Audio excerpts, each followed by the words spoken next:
Hey Enrique, it's Taylor. You've been pretty busy lately, which is a great thing, obviously.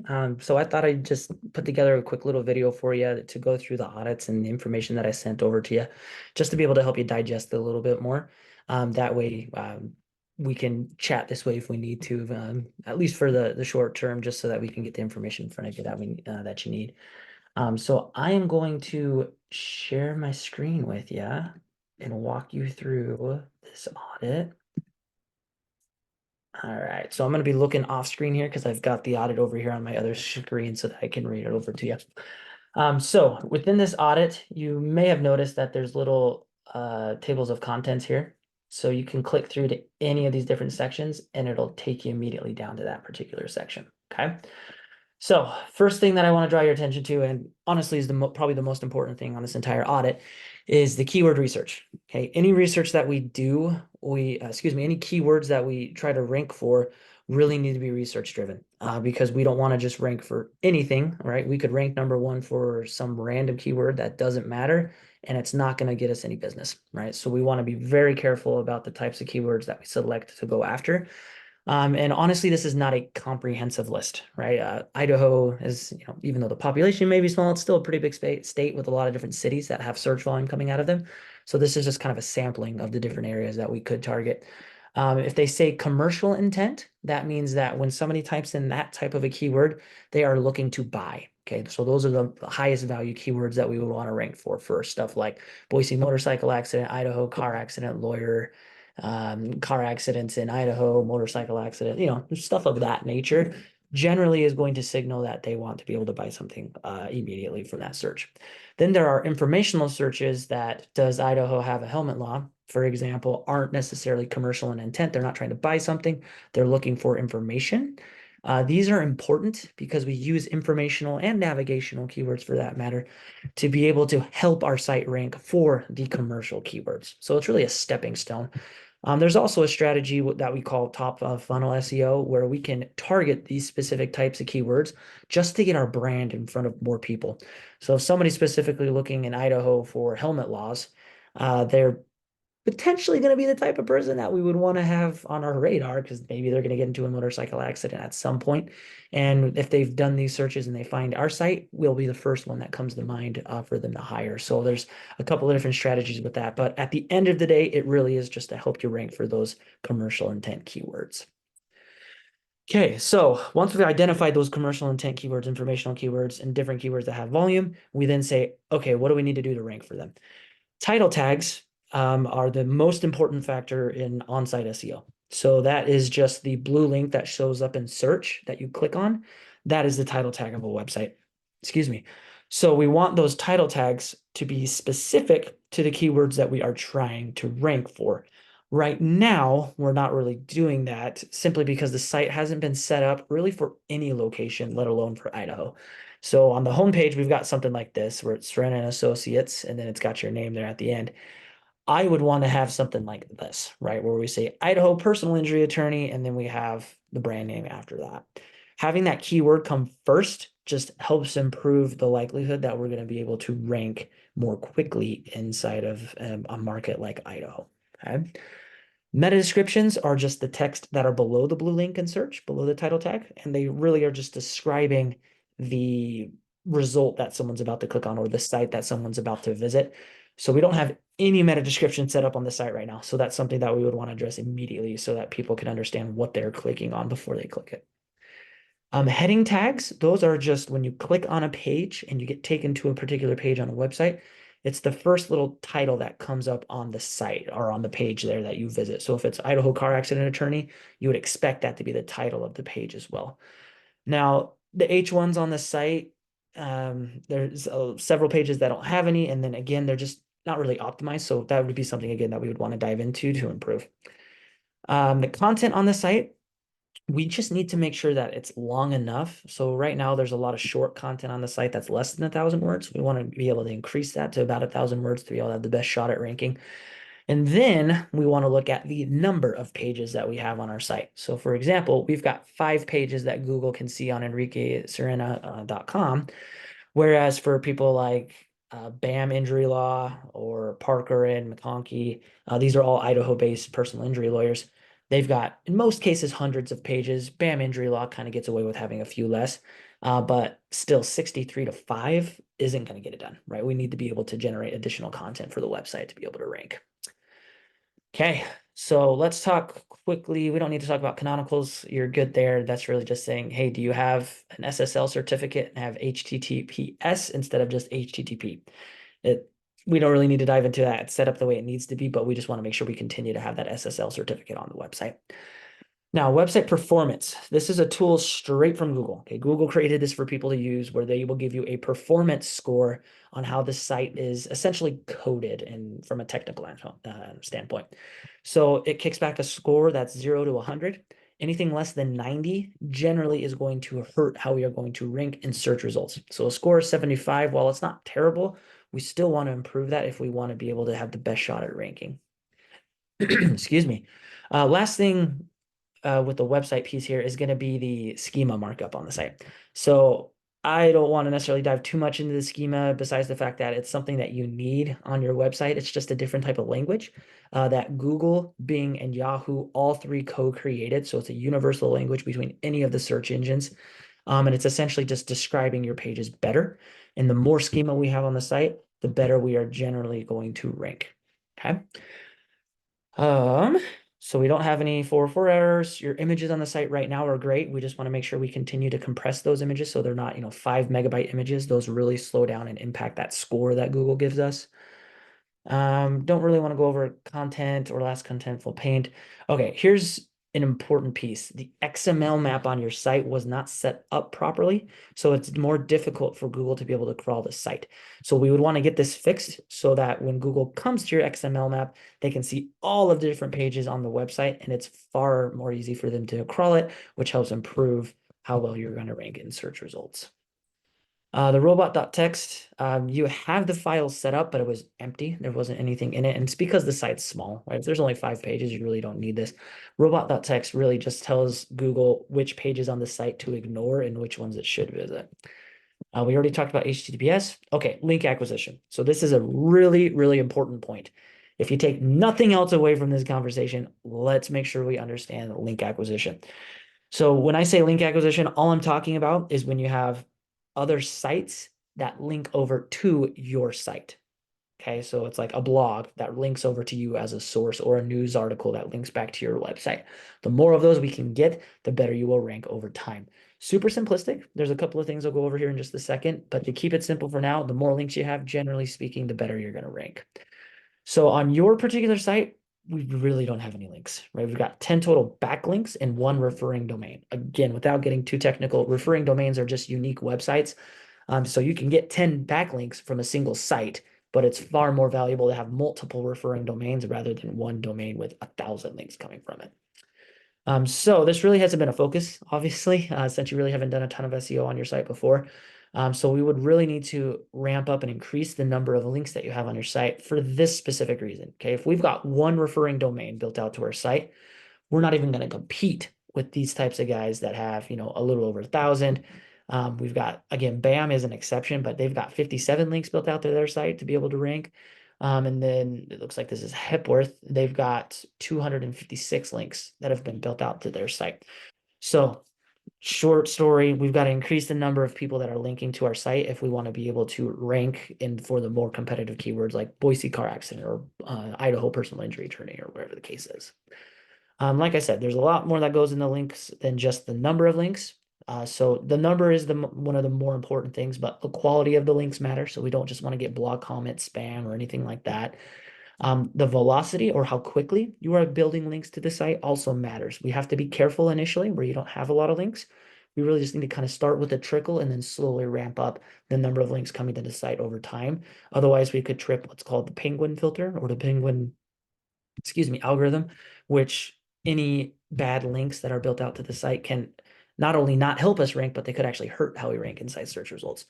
The last thing is relevance. Okay, so any site that links to us, we want them to be relevant to law in some way, shape, or form. Now, obviously, that's not always possible, but whenever we're building our own links, we really want to focus on legal websites to be able to help us rank for legal keywords.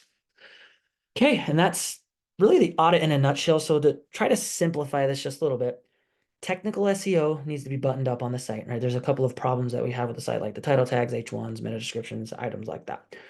The next piece is the content on the site. We need to have more of it, and it needs to be longer. And then the last piece is really link building. The more links we get built out to the site, the better it's going to rank over time.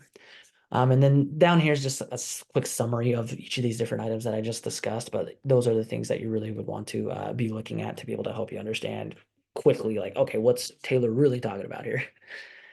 So there's a couple of ways now understanding what's going on with the site and having looked at the Idaho market. And obviously, having, being from Idaho, we've got a really good understanding of what we need to do in this market. And we've worked with a couple of different law firms, like I mentioned, Litster Frost being one of them, where we understand what it takes, right? It's not as uncompetitive as people think it is, but it's also not super competitive. So as far as a strategy for digital marketing, this is really how we look at it with what we call the digital marketing funnel, right? This is pretty basic if you ever have looked into marketing in any way, shape, or form, but there's essentially different stages that people go through when they're considering buying a service. First stage with awareness means they don't have a problem or they don't know they have a problem, so they're not really even searching for a solution right now. Consideration is they've identified a problem and they're starting to build a list of different companies or law firms in this case that they want to be able to reach out to. And then once they've built that list, they move into the conversion phase where they're actually looking through the different websites that they've built as far as their list to be able to say, okay, which of these law firms do I really want to hire? Okay. Loyalty is just saying, hey, they're already a client of yours or a past client, and we want to make sure that we continue to get referrals from them. So we'll talk about what that kind of looks like there. But as far as the different channels that we use to target every single piece of the funnel, Facebook ads is by far the best way to get more brand awareness built out, right? You're going to get in front of people that are not searching for you currently. And once you do that enough times, when they think of an attorney or they get in an accident, first one they're going to think of is Enrique. Okay, so that's really the idea behind that. We can also do this kind of like I said earlier through top of funnel SEO, which is where we rank for a lot of informational keywords like helmet laws in Idaho. And the more times people find us through searching for that kind of information, the more likely they're going to be to hire us in the future. Now, once they've identified a problem, they're actively looking for an attorney. This is where most people think of digital, right? Where we're saying now we just want to rank for Boise car accident lawyer, or we want to spend some money on Google ads to rank for Boise car accident attorney, or we want to spend some money on local services ads, which are the pay-per-call platform, to be able to start getting some new cases in the door.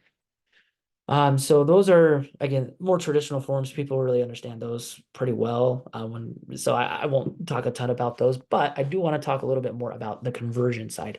So once you've gone through consideration and you've ranked well enough to be able to, or you've paid for ads to be able to get in front of people and they've added you to the list of saying, hey, I might want to hire Enrique. They then go through a phase of vetting essentially these different law firms. So some of these times you're going to be the only one they vet. Some of the times they're going to have 10 other law firms that they're trying to vet. So we really need to just assume that they're vetting a lot of other people to be able to have the best shot of landing that call or that lead to be able to have a shot at getting them as a client. So the way that we do this the best is through obviously the website itself, and by far the best converting factor is videos. Okay, the more videos we have on your website, the more likely you are going to be able to convert someone. So informational videos talking about helmet laws, videos talking about the firm, videos talking about what you do in the community, all of that type of video content will have an impact on how likely they are to pick up the phone and call you. And then the last piece is really just on-site improvements. So small things like having a sticky menu, making sure the phone number's in the upper right-hand corner, making sure there's a call to action every time when you're scrolling through the screen, there should always be a call to action somewhere. Things of that nature also really help the conversion rate of the site. Last thing with loyalty is just to say, hey, we've got them as a client. We just want to keep them happy with a great service and then continue to reach out to them once they're done using our services through email more often than not. So that would be a lot of newsletter type content just to say, hey, here's what the firm's been doing lately, just so that people keep you on their mind occasionally. And then when they have a friend, or if they, heaven forbid, they get in another accident or something of that nature, they know who to send their friends to or who to give another call to. All right. So how do we figure out budgets for this type of marketing and what's the best way to go about that? Each channel has a different way that you really want to approach this. So let's start with Facebook and say, hey, we want to drive some more awareness of the brand. So let's get into some Facebook advertising to be able to do that. So what we've got to look at is how many people are there in Idaho? So here's that population. It's almost 2 million now at this point, which is crazy because I remember being here as a kid when there was like 1.4 million people that lived in Idaho. Now of those 1.9 million people on Facebook, in Idaho, there's only about 71.43 that are actually on the Facebook platform, which leaves us with about 1.4 million Idahoans. Now, of those 1.4, 24.1 of them are younger than 18 years old. So we want to exclude them from our targeting because they're not going to be the ones paying for anything. If they need legal services, it's going to be their parents more likely than not. So we want to exclude those individuals, which leaves us with about 1 million people that we could potentially put our Facebook ads in front of. Now we want to show our ads 7 different times to the same person because that will,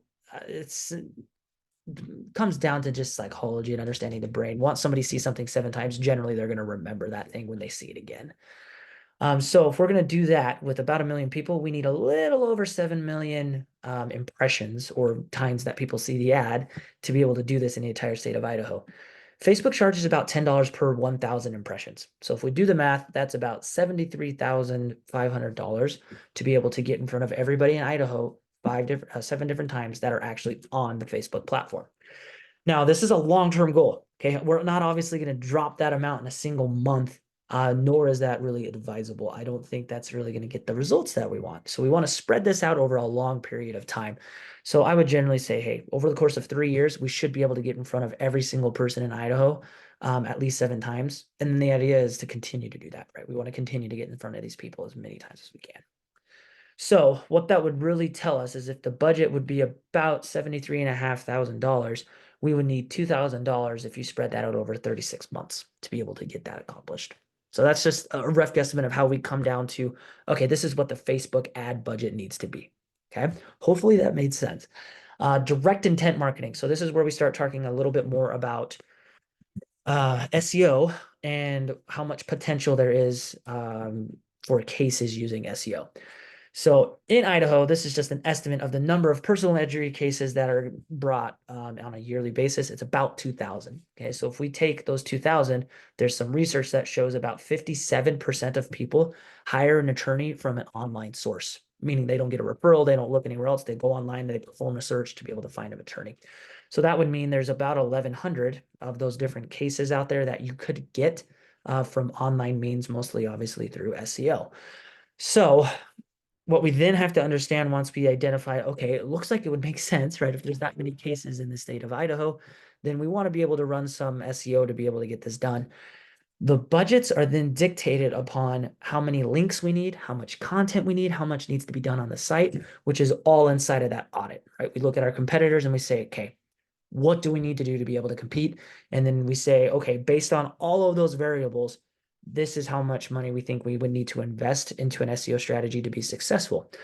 From there, the size of the budget really depends on how quickly we want to tackle this problem. Okay, to become the Idaho personal injury attorney, how quickly do we want to get it done? Okay, so for example, if we have a $60,000 bowl of cereal, just as an analogy that we want to eat, and we have a $3,000 spoon to eat it with, and we can only take $3,000 bites at a time, and let's just say a bite's like a month, it's going to take us 20 months to be able to tackle that type of a problem. Now, if we have a $5,000 spoon, then it's going to take us less time. I can't do this math in my head on the fly if you couldn't tell. But it's going to take us less time to be able to get to that same goal. Okay, so that's really the best way to think of these budgets. More budget, quicker results, less budget, a little bit slower result. Okay. So that's where these numbers come from and how I kind of came to those conclusions based on that research and then based on timeframes. Okay, and here's just a list. Kind of already talked about a lot of these items as far as different things that we would want to do. With Google Ads, I don't necessarily want to get into the specifics, but we would want to have a separate budget to be able to tackle with Google Ads, and I'll go into that in just a second. But here's just kind of a few things that we do within Google Ads. And then same goes for local services ads, where we want to have a separate budget set up for that. Now, as far as conversion rate optimization, there's the videos that we would need to look at as well and say, what types of videos do we want on the site? Well, obviously we want a brand overview, which talks about you, how the firm started, how you got started as an attorney, your story, right? That's essentially what we're looking for in that brand overview. Then we want testimonials to be able to help people see, oh, he's worked with clients and he's done good work and gotten good results. And then we would want what we call expert interviews. So those target the informational searches. So Idaho helmet laws, you would just give a 1 minute blurb about what you understand of, excuse me, Idaho helmet laws and how you can help them navigate that. Excuse me. And then with on-site improvements, there's just a few things here that just lists out how we can improve those. The biggest one we've already kind of talked about is clear and concise calls to action. Okay, so this is the part I know you kind of wanted to see. And if you've pulled open this document, because I think I may have sent it to you already, you can kind of look over this and see the costs already. But let me break down for you what each of these really mean, okay? So depending on the budget that we have to invest in this really is going to dictate what we're able to accomplish, okay? So a budget like this, where we're saying, hey, we'll put $5,000 into this campaign to be able to see it become successful. And we need to add in the ad spend as well, mind you. So we want to make sure we understand that this is really an $8,000 strategy if we include that ad spend. That's really just going to get your name out there and get in front of people. It's not necessarily a strategy that's built to generate a ton of leads, right? To be able to do that, we'd have to spend a little bit more money to be able to add additional channels to this. But if we just don't have a huge budget right now, this is a great way to start. Okay, we're going to be able to get the name out there. We'll start to get some leads from that probably within 3 to 4 months, simply because more and more people are going to start to see your brand out there. Now, if we really want to push leads, this is where we talk more about excuse me, the video piece of this thing. Okay, so we want to ramp up our SEO spend just a little bit, right? To get outside of the top of funnel SEO that we were really focusing on with just this first one. And now with a $5,000 SEO budget, we can start to target more of those important keywords that people are searching for when they want to actually hire an attorney. And then we'll still have, Facebook, Instagram advertising in there to continue to generate that brand awareness. But then we're also going to start to include testimonial videos. So these are super important to help convert people when they come to the site, right? This is going to be when individuals talk about the experience they've had with you and how you helped them. And that's going to speak volumes compared to if we just sit there and tell them all day, well, this is why we're the best. We need to have other individuals talking about that. So for something like this, we would still want to have about a $5,000 ad budget. And then the management on that's about $6,800, right? So we're looking at about a $12,000 strategy a month to be able to generate a decent amount of leads to the site on a monthly basis. Now, if we really just wanted to say, to heck with it, we just want to crush the competition and crush this market, this is really the best strategy to be able to get that done. But quite obviously, it's going to be the most costly if we want to tackle all these different elements of the campaign. So we would need to be extremely aggressive with our SEO spend to be able to accomplish this. We would also need to be fairly aggressive with our advertising spend to be able to get that done as well. And then we would want to add in those expert interview videos just because they're going to be the best way to really be able to get your name out there all over the marketing funnel, right? People who are looking for attorney, people who aren't, and then also people who have decided that they want to look at you and potentially hire you. All of those pieces are hit with these different videos that are listed in here. Okay, so I talked forever. I apologize, but hopefully this kind of helps you get a better understanding of the rhyme and reason behind everything that I put in here. But once you've had a chance to kind of watch this video and digest everything, let me know. And I know, again, you're fairly busy right now. So as soon as you're able to have a minute, we could really chat for probably 30 minutes to be able to go over a lot of this information together. That would be fantastic. So I appreciate you taking the time, Enrique, and we'll talk to you later.